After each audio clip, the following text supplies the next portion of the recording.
this? This is a map of all of the history of the expulsion of the Jews in Europe. They've been like, I have never seen a minority being kicked around this much, right?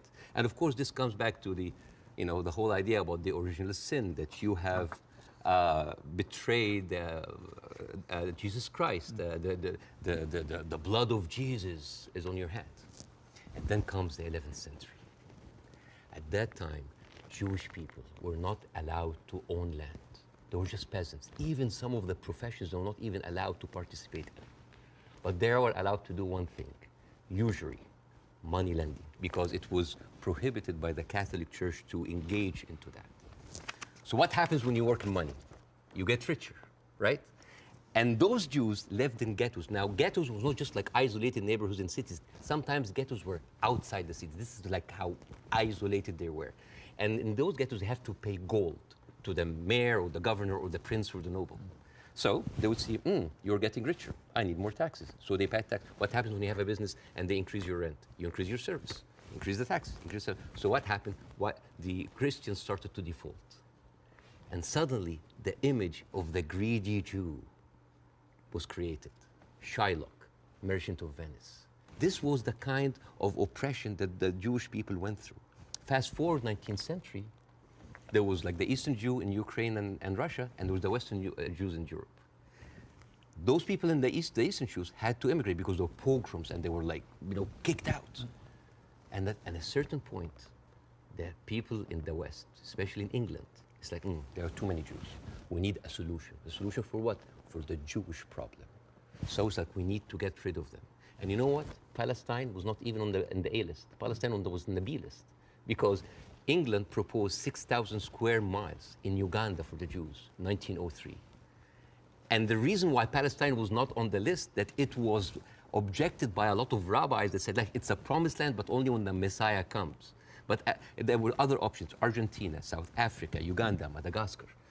And eventually, they said, all right, let's do Palestine. So they went to Palestine in 1914. There was 700,000 people living in Palestine, 3% were Jewish. 1917, Balfour Declaration. Arthur Balfour, he called the Jewish people in England that they are alien and hostile race.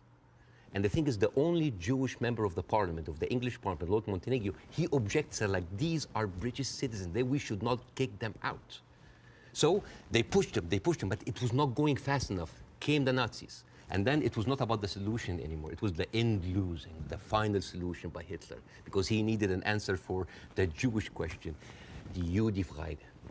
And then, as you see, the Holocaust happened, the most orchestrated, industrialized, horrible genocide in our modern time. 6 million Jews died. So it accelerated, and they went.